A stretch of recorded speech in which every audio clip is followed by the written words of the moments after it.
Bismillahirrahmanirrahim. Assalamualaikum warahmatullahi wabarakatuh. Saya Nurida Fabrianto Putri dari kelas Biologi D. Pada kesempatan kali ini, saya akan menyampaikan sedikit pembahasan mengenai cara menyikapi perbedaan pandangan dalam fikih. Sebelum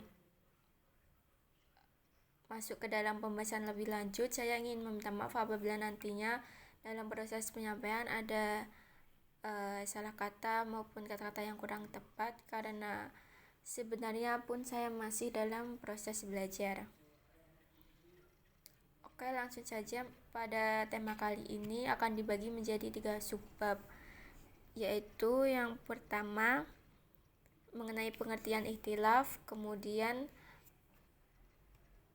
penyebab ikhtilaf, dan yang ketiga yaitu cara menyikapi perbedaan pandangan dalam fikih.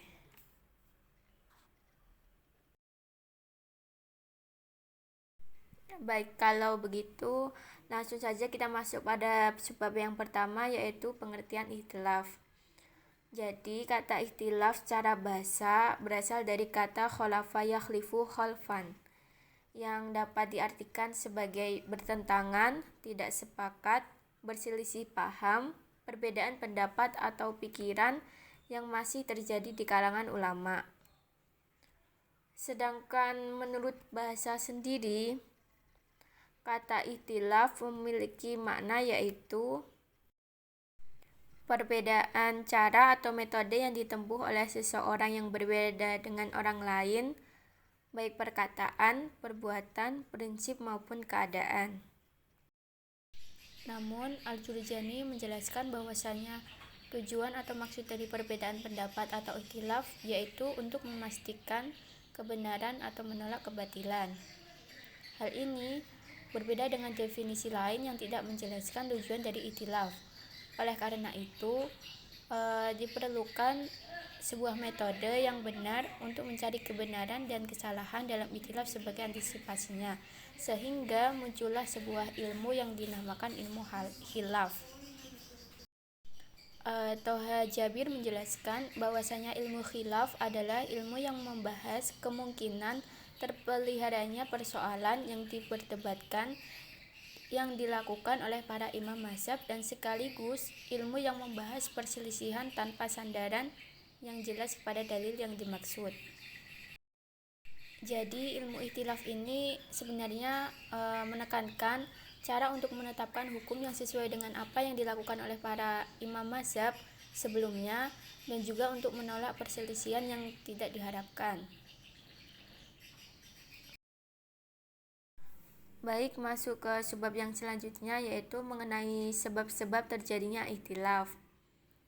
Jadi dalam perkembangan hukum Islam, ikhtilaf atau perbedaan pendapat ini ternyata sudah sering terjadi di kalangan para sahabat Nabi. Ketika Nabi masih hidup, jika terjadi perbedaan pendapat, segera dapat dipertemukan dengan mengembalikannya kepada Nabi. Namun setelah Nabi wafat, sering timbul perbedaan pendapat dalam menetapkan hukum terhadap masalah tertentu. Adanya perbedaan pendapat dalam tradisi ulama Islam sebenarnya bukanlah hal yang baru, karena sebenarnya di samping disebabkan oleh faktor manusiawi, juga disebabkan oleh faktor agama. Faktor tersebutlah yang mengalami perkembangan sepanjang pertumbuhan hukum pada generasi berikutnya, sehingga kadang-kadang akan menimbulkan pertentangan keras, terutama di kalangan masyarakat awam. Sehingga dapat kita ketahui bahwasannya ikhtilaf yang awalnya hanya merupakan sebatas diskusi atau bantahan tiap-tiap mazhab atau pengikutnya, ternyata telah melahirkan sebuah ilmu yang mandiri, yakni ilmu khilaf. Nah, tetapi pada masa kemajuan ilmu pengetahuan dan teknologi seperti sekarang ini, Masalah khilafiyah dalam persoalan furu'iyah tidak begitu dipersoalkan. Hal ini disebabkan karena adanya usaha-usaha untuk memberikan pengertian dan pemahaman terhadap ikhtilaf dan cara menyikapinya. Sehingga para pakar hukum Islam berbeda-beda dalam mengelompokkan jumlah faktor penyebab ikhtilaf. Namun, sebab-sebab yang terjadi secara umum dapat kita ketahui seperti berikut ini. Yang pertama, menurut Muhammad Abdul Lafadz Al-Bayanuni dalam bukunya yang berjudul Dirasat fi al-Ikhtilaf al-Fiqhiyah, beliau menjelaskan bahwasanya asal perbedaan hukum-hukum fikih disebabkan timbulnya ijtihad terhadap hukum, terutama pasca Nabi wafat dan sahabat meninggal dunia. Al-Bayanuni menjelaskan terdapat 4 faktor utama perbedaan, yaitu perbedaan pendapat, ada atau tidaknya nas Al-Quran atau hadis yang digunakan, perbedaan dalam memahami suatu nas, perbedaan dalam metode jamak dan tarjih, serta perbedaan dalam kaidah usul fikih dan sumber-sumber hukum.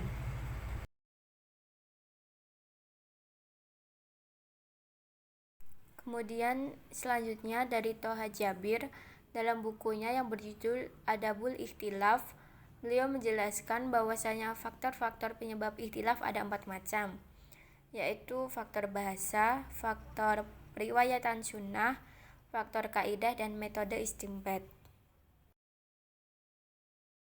Kemudian dari Mahmud Chaltut, beliau mengungkapkan bahwasanya ikhtilaf di kalangan para ulama sering terjadi karena disebabkan oleh faktor yang sulit dihindari. Di antaranya yaitu yang pertama yaitu dalam Al-Quran terdapat lafaz-lafaz yang memiliki arti ganda.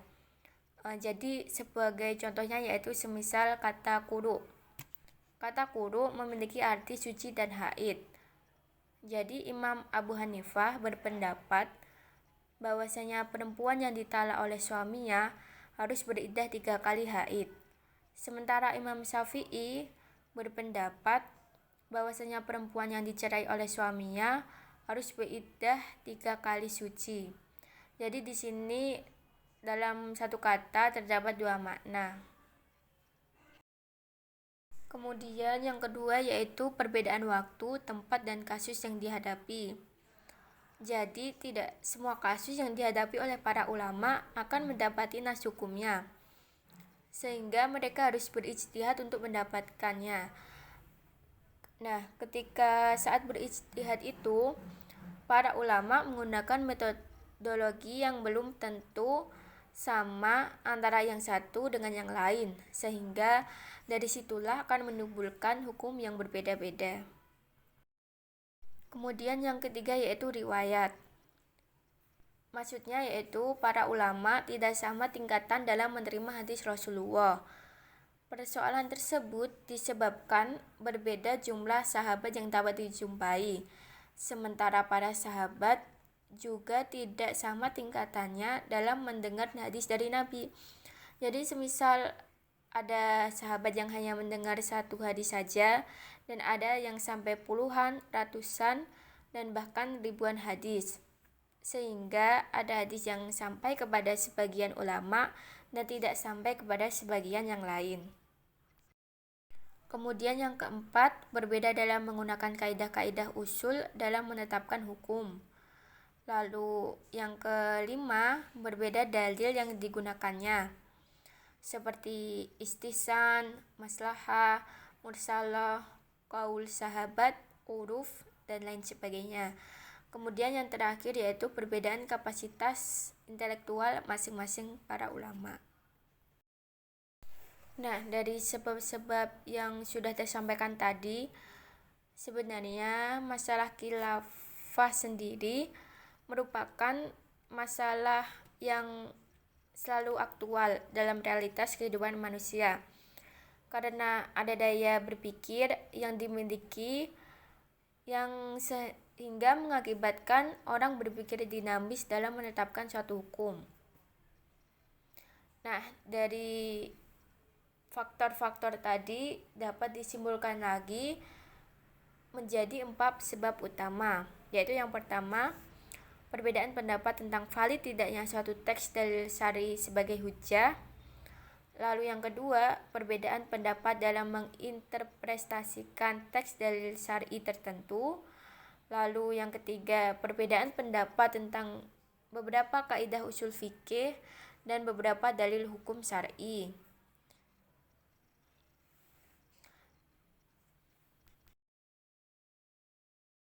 Kemudian masuk ke sebab yang terakhir, yaitu mengenai cara menyikapi perbedaan pandangan dalam fikih. Nah, berkenaan dengan sikap dan etika dalam menghadapi perbedaan pendapat dengan cara menyikapi perbedaan pendapat dan pandangan seperti yang sebelumnya sudah dicontohkan oleh Nabi Muhammad SAW, yaitu dengan cara terlebih dahulu mendengar seluruh pendapat yang berbeda-beda dari para sahabatnya yang mulia. Nah, prinsip mendengar dan bermusyawarah yang diterapkan oleh Nabi ternyata tidak lain merupakan perwujudan dari firman Allah Subhanahu wa taala dalam surat Ali Imran ayat 159 yang berbunyi, Bismillahirrahmanirrahim, wasyawirhum fil amri, yang artinya, dan bermusyawarahlah dengan mereka dalam urusan itu. Nah, selain dari surat tadi, ternyata ada peristiwa terdahulu yang juga semakin menguatkan hal tersebut, yaitu pada saat masanya Imam Abu Hanifah, para sahabat Imam Hanafi dan Imam Syafi'i serta imam-imam yang lain berpendapat bahwasanya wajib membaca basmalah dalam sholat, karena basmalah sendiri merupakan salah satu dari ayat dalam surat Al-Fatihah. Namun, pada kebiasaannya di kota Madinah, saat dilakukan sholat jamaah dengan imam-imam bermazhab Maliki, mereka tidak menggunakan bacaan basmalah. Sehingga ketika para pengikut Imam Hanafi dan Imam Syafi'i melakukan sholat jamaah di Madinah dengan kebiasaan mereka tidak membaca basmalah, para pengikut Imam Hanafi dan Syafi'i ketika sholat mengikuti imam yang bermazhab Imam Maliki. Jadi mereka ikut tidak melakukan bacaan basmalah dan mereka pun tidak mempersoalkannya. Selain itu ada salah satu contoh lagi, yaitu Imam Syafi'i dulu pernah sholat subuh di dekat kuburan Abu Hanifah tanpa melakukan kunut untuk menghormati Imam Abu Hanifah. Padahal kunut menurut Imam Syafi'i sendiri termasuk perbuatan sunat ab'ad. Ini menunjukkan betapa mulianya dan hormat Imam Syafi'i kepada ulama sekalipun tidak sesuai dengan mazhabnya.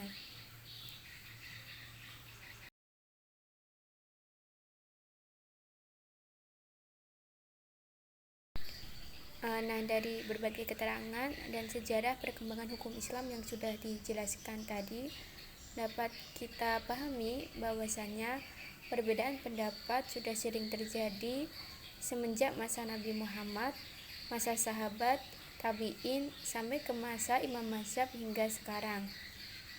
Tetapi mereka masih dalam suasana yang harmonis, saling menghargai, saling memuji dan toleransi dalam perbedaan pendapat tersebut. Bahkan Imam bin Abdul Bar dalam kitabnya yang berjudul Jami' Bayanil Ilmi wa Ahlihi menyebutkan beberapa ungkapan ulama yang masyhur. Di antaranya yaitu dari Imam Qatadah yang berbunyi, yang artinya, barang siapa yang tidak mengenal adanya perbedaan pendapat, maka dia belum mencium fikih dengan hidungnya. Demikian juga menurut Al-Amidi yang menyebutkan perkataan Imam Sa'id bin Arubah dalam Al-Muwafaqah dengan bunyinya, yaitu Dari Sa'id bin Ibnu Abi Arubah berkata, barang siapa yang belum pernah mendengar adanya perbedaan pendapat, maka janganlah kalian anggap dia sebagai seorang yang alim.